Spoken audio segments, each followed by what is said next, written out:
Hi, I'm Venus O'Hara. I make content about holistic self-love and I'm doing Vlogmas. So today there is another video. I wasn't going to make this topic today, but here we go. 6 books I started but didn't finish. I'm a big reader, as you can see. I like physical books. I'm always reading something. I'm very interested in non-fiction, in the topics of sacred sexuality, spirituality, and personal development. And these books are ones that I started but couldn't finish. The first one is The Power of Now by Eckhart Tolle. Is that how you pronounce it? Tolle?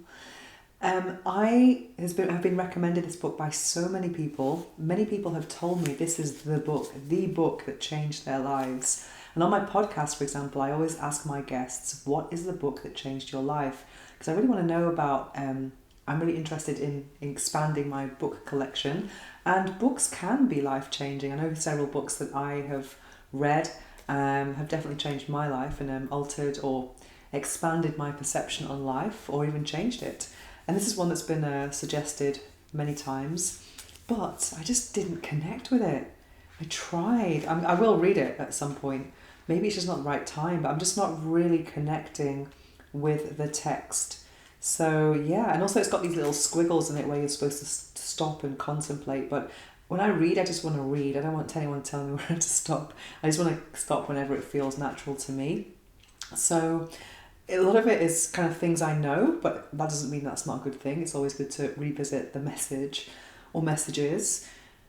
But I'm just, not really connecting with it. I've got up to page 34.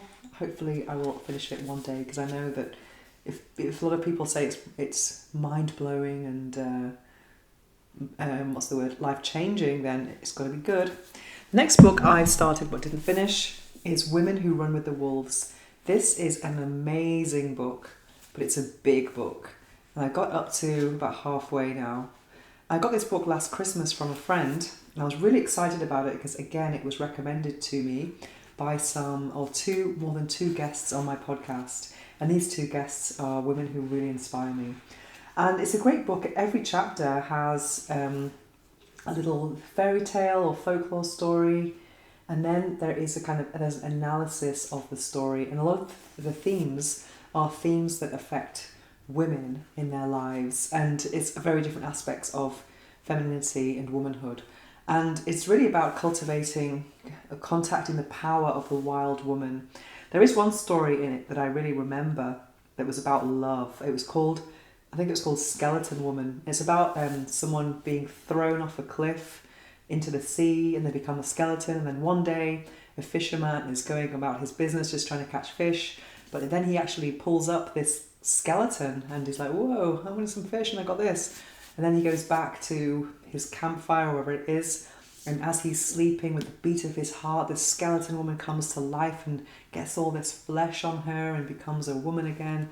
And I think the message of the story is about accepting the ugly side of people and relationships. And I read it at a time when I was going through some kind of personal conflict. So I found it very insightful about, accepting those less pretty parts of a person and of a situation or a relationship in particular.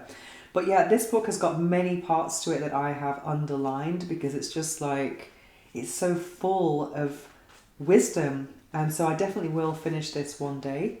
But maybe it's not a bad thing that it's taken me a long time because the message will sink in. It's just fantastic. So I highly recommend this book to anyone. And I'm only recommending it just after reading it halfway. I can't imagine how much I will recommend it when I fully finish this one.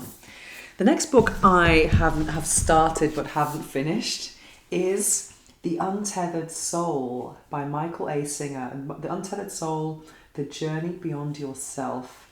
Nice idea, but I'm just not connecting with it. I know lots of people, again, who've really recommended this to me. They say it's amazing. And I got up to chapter 7. I can't believe I got that far without really connecting with the book.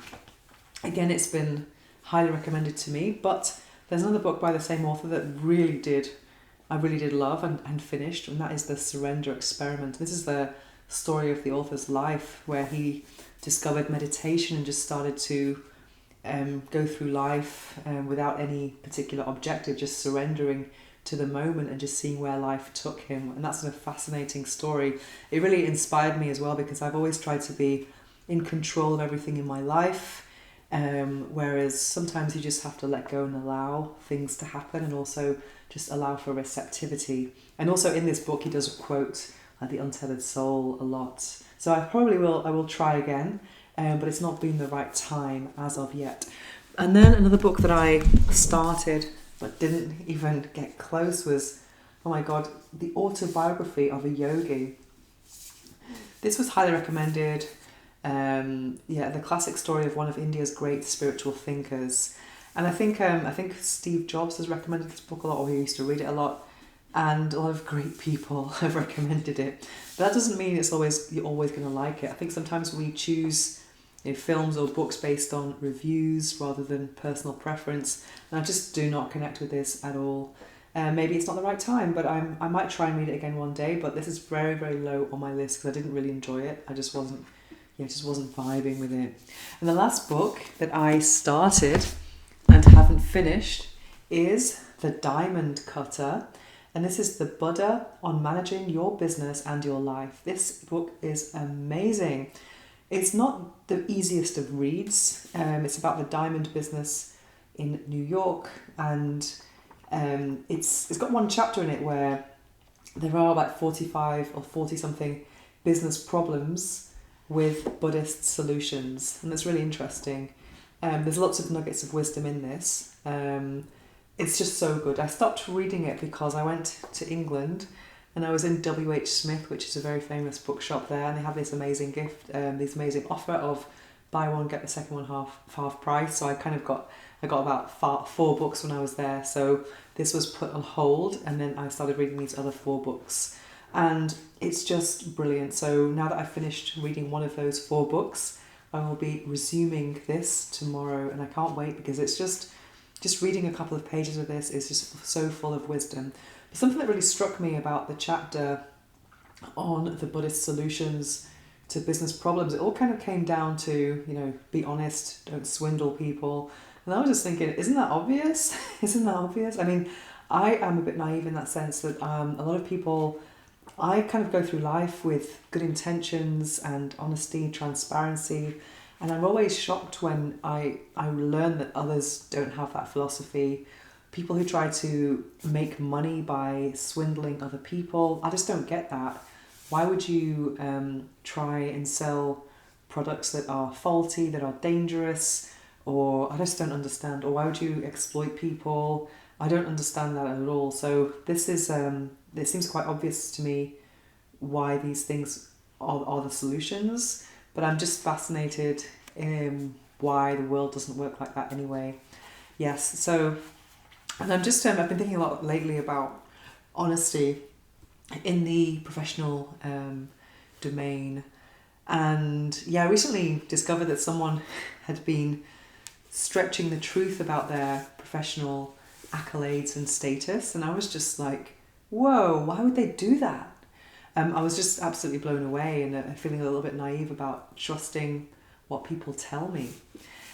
So this is a bit of an eye-opener, knowing that not all businesses are based on values or good deeds, or that all have good intentions. Because I do go about life always having good intentions, and even having good intentions is not always enough. Sometimes you cannot control the effect of your actions. But this is an excellent book, about just getting back to having good intentions, having a pure intention, silence, and also being successful. Because sometimes in the spiritual world, the objective or the goal of having, let's say, abundance or money is not always embraced in some spiritual or religious communities especially. But this is an amazing, amazing, amazing book. So I recommend that big time. I'll be finishing that very soon. So what about you? What are the books that you've started but haven't finished? Or do you have any books that you've read this year that you think are life-changing? I'm always looking for new recommendations. I just love reading so much. I'm just amazed by how, I think it was Jim Quick that said it. I mean, a book is decades of knowledge in a download that takes months for an author to write, and you can read it in just a question of a few weeks or even days. And that's just a fantastic and fascinating transferal of knowledge there. Yeah, and knowledge is just so much fun. I love learning. Anyway, I'd love to hear from you about your favourite books and ones that you've started but couldn't finish. That's my video for today. I'll be back soon with some more videos for Vlogmas. And if you have any suggestions for new videos, don't hesitate to leave a comment. I'll be reading and responding. I'll be back tomorrow with some more Vlogmas. Mwah.